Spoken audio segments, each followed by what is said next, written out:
ಏನ್ ವಿಶೇಷತೆ ಏನಂದ್ರೆ ಮೊನ್ನೆ ನಡೆದಿರುವಂತ ಪಹಲ್ಗಾಮ್ ಘಟನೆನ ನಮ್ಮ ಏನ್ ಸರ್ಕಾರ ಸೈನಿಕರು ಈ ಒಂದು ಏರ್ ಸ್ಟ್ರೈಕ್ ಮುಖಾಂತರ ಪಾಕಿಸ್ತಾನನ ಉಡಿಸ್ ಮಾಡಿದ್ದಾರೆ.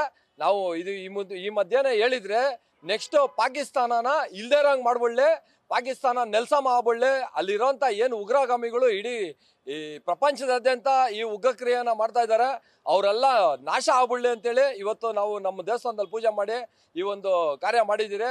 ನಮ್ಮ ಭಾರತ ಸೇನೆ ಏನು ಈ ಒಂದು ಏರ್ ಸ್ಟ್ರೈಕ್ ಮಾಡಿದೆ, ಇದು ನಿಜವಾಗ್ಲೂ ಎಲ್ಲರಿಗೂ ಖುಷಿ ತಂದಿದೆ. ಇದೇ ರೀತಿ ಇದು ಮೊದಲಲ್ಲ, ಇದನ್ನ ಟೋಟಲ್ ಪಾಕಿಸ್ತಾನನ ಅಂತ್ಯಗೊಳಿಸ್ಬಿಡ್ಬೇಕು. ಏನು ಈ ಉಗ್ರಗಾಮಿಗಳು ಈ ಕ್ರಿಮಿ ಕೀಟಗಳನ್ನೆಲ್ಲ ಫುಲ್ಲು ಎಲ್ಲ ಇಲ್ದೇ ಇರೋಂಗೆ ನಾಶ ಮಾಡ್ಬಿಡ್ಲಿ ಅಂತೇಳಿ ಈ ಒಂದು ಪೂಜೆ ಮಾಡಿದ್ದೀರಿ. ಏನ್ ಹೇಳ್ತೀರಾ ಸರ್? ಉಗ್ರರಿಗೆ ಸರಿಯಾದಂತ ಉತ್ತರವನ್ನ ಭಾರತೀಯ ಸೈನಿಕರು ನೀಡಿದ್ದಾರೆ. ಇದು ಬರೀ ಒಂದು ಹೆಜ್ಜೆ ಇಟ್ಟಿದ್ದಾರೆ ಅಷ್ಟೇ, ಇನ್ನ ಪೂರ್ತಿ ನಡಿಗೆ ಇದೆ. ಇನ್ನ ಈ ಉಗ್ರರದ ಏನಿದೆ ಇವು ಎಲ್ಲೂ ಇಲ್ದಾರಂಗ್ ಆಗ್ಬಿಡ್ಬೇಕು ಉಗ್ರರು. ಆ ರೀತಿ ಒಂದು ಕಾರ್ಯಾಚರಣೆ ನಮ್ಮ ಸೈನಿಕರು ಮಾಡಬೇಕು. ಪಾಕಿಸ್ತಾನದಲ್ಲಿ ಹುಡುಕಿ ಉಗ್ರನೆಲ್ಲ ಸೆದೆ ಬಡಿಬೇಕಾಗಿ ನಾವು ವಿನಂತಿ ಮಾಡ್ತಾ ಇದ್ದೀರಿ. ಸರ್ ತುಂಬಾ ಖುಷಿ ಆಗುತ್ತೆ ತುಂಬಾ ಖುಷಿ ಆಗುತ್ತೆ. ಇದೇ ರೀತಿ ಇದು ಮೊದಲನೇದು ಮಾಡಿದ್ದಾರೆ, ಇನ್ನ ಕೊನೆಯದು ಮಾಡೋವರೆಗೂ ನಾವು ಭಾರತೀಯ ಸೈನಿಕರ ಜೊತೆ ಇರ್ತೀರಿ. ನಮ್ಮ ಸೈನಿಕರಿಗೆ ಕಿಂಚುತ್ತು ತೊಂದರೆ ಆಗ್ಬಾರ್ದು, ನಮ್ಮ ಭಾರತೀಯ ಸೈನಿಕರಿಗಾಗ್ಲಿ ಪ್ರಜೆಗಳಿಗಾಗ್ಲಿ ಏನು ತೊಂದರೆ ಆಗ್ಬಾರ್ದು. ಆದ್ರೆ ಪಾಕಿಸ್ತಾನಲ್ಲಿರೋ ಉಗ್ರವಾದಿಗಳು, ಅಲ್ಲಿರೋ ಕ್ರಿಮಿಕೀಟಗಳು, ಅಲ್ಲಿ ಯಾರು ಅವನು ಈ ನಮ್ಮ ಆ ದೇಶದ ಈ ಒಂದು ಪ್ರಧಾನ ಇವನು ಮಿಲಿಟರಿ ಇದ್ದಾನೆ, ಅವನು ಚೀಫ್ ಇದ್ದಾನೆ, ಅವನು ಫಸ್ಟ್ ಅವನ್ನ ಸೆದೆ ಬಡಿಬೇಕು. ಅವನೇ ಇದಕ್ಕೆಲ್ಲ ಕಾರಣ. ಅವನ ಹೆಸರು ಮುನೀರ್ ಅಂತೇಳಿ. ಫಸ್ಟ್ ಅವನ ಸೆದೆ ಬಡಿಬೇಕು, ಫಸ್ಟ್ ಅವನನ್ನೇ ಬಾಂಬಿಕ್ಕಿ ಕೊಲ್ಬೇಕಾಗಿ ವಿನಂತಿಸ್ಕೊಂತ ಇದ್ದೀನಿ. ಸರ್, ಮೊನ್ನೆ ಪಹಲ್ಗಾಮ್ನಲ್ಲಿ ಆದಂಥ ಘಟನೆ, ಎಲ್ಲ ಹೆಣ್ಣು ಮಕ್ಕಳು ಸಿಂಧೂರವನ್ನು ಅಳಿಸಿದ್ದಾರೆ. ಪಾಕಿಸ್ತಾನ ಟೆರರಿಸಂ. ಅದೇ ಪ್ರತ್ಯುತ್ತರವಾಗಿ ಸಿಂಧೂರ್ ಅಟ್ಯಾಕ್ ಏರ್ ಸ್ಟ್ರೈಕ್ ಅಂತ ಮಾಡಿ ಸಿಂಧೂರ ಅಂದರೆ ಹಣೆಯ ಬೊಟ್ಟು ಅಳಿಸಿರೋದ್ರಿಂದ ಅದೇ ಥರ ಒಂದು ಹೆಸರಿಟ್ಟು ಪಾಕಿಸ್ತಾನ ಟೆರರಿಸ್ಟ್ಗೆ ಒಳಗಡೆ ನುಗ್ಗಿ ಹೊಡೆದಿದ್ದಾರೆ.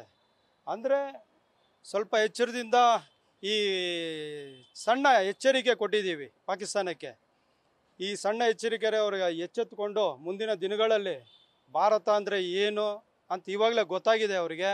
ಮುಂದಿನ ದಿನಗಳಲ್ಲಿ ಎಚ್ಚರಿಕೆಯಿಂದ ಭಾರತದಲ್ಲಿ ವ್ಯವಹರಿಸ್ಬೇಕಂದ್ರೆ ನಮ್ಮ ನರೇಂದ್ರ ಮೋದಿ ಅಂತ ಪ್ರಧಾನಮಂತ್ರಿ ಇರಬೇಕಾದ್ರೆ ನಮ್ಮ ಭಾರತಕ್ಕೆ ಯಾವುದು ಕುಂದು ಕೊರತೆಗಳಿಲ್ಲ ಅಂತ ಅಮಿತ್ ಶಾ ಪ್ರಧಾನಿ ಇರೋದ್ರಿಂದನೇ ನಮ್ಮ ಭಾರತ ಗಟ್ಟಿಮುಟ್ಟಾಗಿದೆ. ಇಂಥ ಪ್ರತ್ಯುತ್ತರಗಳನ್ನು ಕೊಡ್ತಾನೇ ಇರ್ತೀವಿ. ಇನ್ಮೇಲಾದರೂ ಎಚ್ಚೆತ್ತುಕೊಂಡು ಪಾಕಿಸ್ತಾನ ಉನ್ನತವಾದ ಹೆಜ್ಜೆಯನ್ನು ಇಟ್ಟಿದ್ರು ಭಾರತದ ಬಗ್ಗೆ ಒಂದು ಎಚ್ಚರಿಕೆಯಿಂದ ಇರಬೇಕು ಅಂತ ನಮ್ಮ ಎಲ್ಲ ಭಾರತೀಯರ ಪರವಾಗಿ ಕೇಳ್ಕೊತಾ ಇದ್ದೀವಿ. ಈ ಸಂಭ್ರಮಾಚರಣೆ ಏನಕ್ಕೆ ಅಂತಂದರೆ, ಈಗಾಗಲೇ ಎಲ್ಲರಿಗೂ ತಿಳಿದಿರೋ ಹಾಗೆ ಇವತ್ತಿನ ಅರ್ಲಿ ಮಾರ್ನಿಂಗು ನಮ್ಮ ಇಂಡಿಯನ್ ಆರ್ಮಿ ಆಪರೇಷನ್ ಸಿಂಧೂರ್ ಅಂಥೇಳಿ ಒಂದು ಆಪರೇಷನ್ನ ಕಂಡಕ್ಟ್ ಮಾಡುತ್ತೆ. ಈ ಆಪರೇಷನ್ ಏನಕ್ಕೆ ಅಂತಂದರೆ, ಮೊನ್ನೆ ನಮ್ಮ ಭಾರತ ದೇಶದಲ್ಲಿ ಏನು ಒಂದು ಪಹಲ್ಗಾಮ್ನಲ್ಲಿ ಒಂದು ನರಹಂತನೇ ಆಗಿತ್ತು. ನಮ್ಮ ಇನ್ನೋಸೆಂಟ್ ಒಂದು 26 ಬಲಿಯಾಗಿದ್ದರು. ಸೊ ಅವರ ಹೆಂಡತಿಯರ ಏನು ಅರಿಶಿನ ಕುಂಕುಮವನ್ನು ಕಿತ್ಕೊಳ್ಳೋ ಅಂಥ ಕೆಲಸನ ಈ ಪಾಕಿಸ್ತಾನದ ಲಷ್ಕರ್ ಎ ತೊಯ್ಬಾ ಲೆಡ್ ಮಾಡಿರೋವಂಥ ಒಂದು ಗ್ರೂಪು ಟೆರರಿಸ್ಟು ಬಂದು ನಮ್ಮ ಭಾರತೀಯ ಹೆಣ್ಮಕ್ಳ ಸಿಂಧೂರ ಅಂದರೆ ಅರಿಶಿನ ಕುಂಕುಮನ ಕಿತ್ಕೊಂಡಿದ್ರು.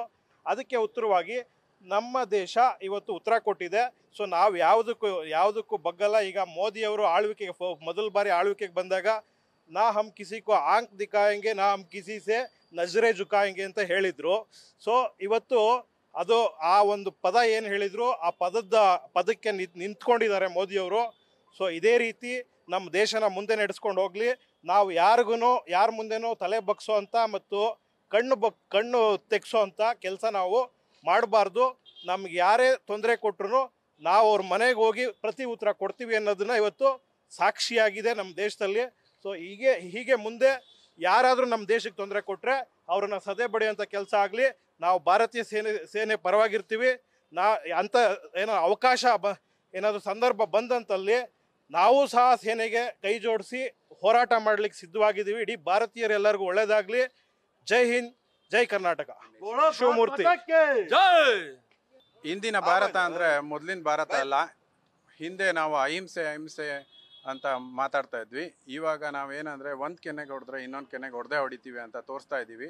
ಅದು ನರೇಂದ್ರ ಮೋದಿಯವರ ಆಡಳಿತದಲ್ಲಿ ನಮಗೆ ನಮ್ಮ ಹೆಣ್ಮಕ್ಳ ಸಿಂಧೂರ ಅಳಿಸಿದ್ದಾರೆ. ಅದಕ್ಕೋಸ್ಕರ ಆಪರೇಷನ್ ಸಿಂಧೂರ ಅಂತ ಹೆಸರಿಟ್ಬಿಟ್ಟು ಈ ಒಂದು ವಾಯು ದಾಳಿಯನ್ನು ಮಾಡಿದ್ದೀವಿ. ಇದು ಮೊದಲ ಹೆಜ್ಜೆ ನಮ್ಮದು.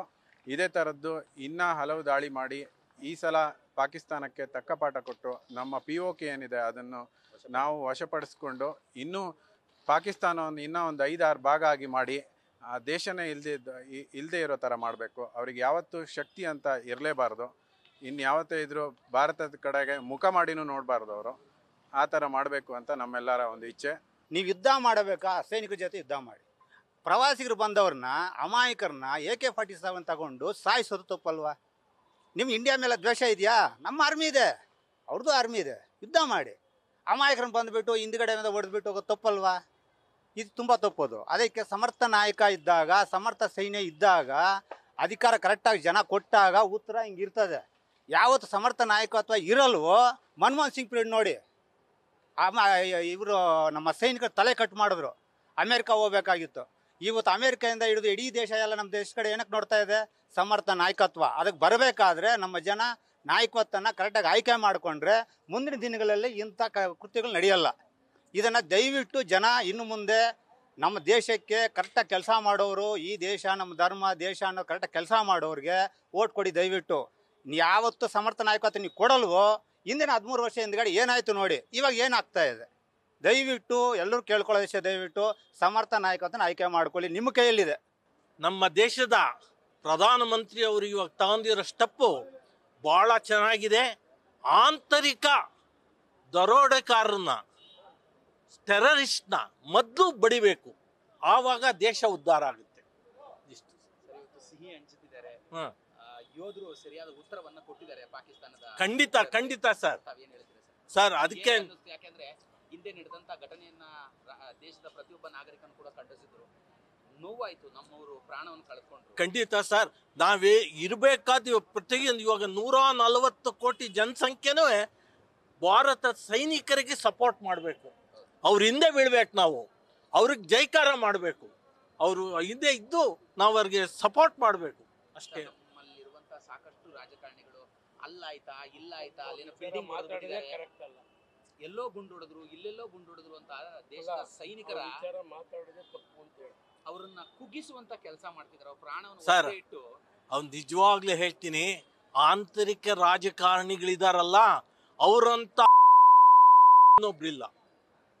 ನಾನು ಹೇಳ್ಬೇಕು ಅಂದ್ರೆ ಸೈನಿಕರನ್ನ ಕುಗ್ಗಿಸುವಂತದ್ದು ಎಷ್ಟು ಮಟ್ಟಿಗೆ ಸರಿ? ಯಾವುದೇ ಪಕ್ಷ ಆಗ್ಲಿ ಇಲ್ಲ ಸರ್, ನಿಜವಾಗ್ಲೂ ಕುಗ್ಗಿಸ್ಬಾರ್ದು.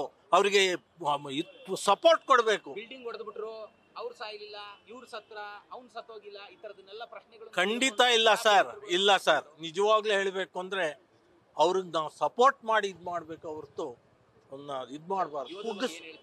ಪ್ರಾಣವನ್ನು ಒತ್ತೆ ಇಟ್ಟು ಇವತ್ತು ಉಗ್ರರನ್ನ ಸದೆ ಬಡಿಯುವಂತ ಕೆಲಸಕ್ಕೆ ಮುಂದಾಗಿದ್ದಾರೆ ಸರ್. ನಿಜವಾಗ್ಲೂ ಹೇಳ್ಬೇಕು ಅಂದ್ರೆ ನಾವು ಅವ್ರ ಹಿಂದೆ ಇರ್ಬೇಕು. ಅವ್ರು ಮಾಡ್ತಾ ಇರೋ ಕೆಲ್ಸಕ್ಕೆ ನಾವು ಅವ್ರ ಹಿಂದೆ ನಿಂತ್ಕೊಂಡು ಸಪೋರ್ಟ್ ಮಾಡ್ಬೇಕು. ನಾವ್ ಇಲ್ಲಿ ಕುತ್ಕೊಂಡು ಏನೋ ಮಾತಾಡ್ಬೋದು, ಅದಲ್ಲ. ಅವ್ರು ಅಲ್ಲಿ ಮಾಡ್ತಿದಾರಲ್ಲ, ನಮಗಾಗಿ ಕಾಯ್ತಿದಾರ ಅವರು. ಅವ್ರಿಗೆ ನಾವು ಜೈಕಾರ ಹೇಳ್ಬೇಕು. ಏನೇನ್ ಸರ್, ಖುಷಿ ಆಯ್ತಾ ಸರ್ ಈ ಒಂದು ಏರ್ ಸ್ಟ್ರೈಕ್? ಖಂಡಿತ ಸರ್, ಖಂಡಿತ ಖಂಡಿತ ಖಂಡಿತ ಖಂಡಿತ ಸರ್. ನ್ಯೂಸ್ ಫಸ್ಟ್, ನಿರ್ಭೀತಿಯಿಂದ ನಿಮ್ಮ ಪರವಾಗಿ.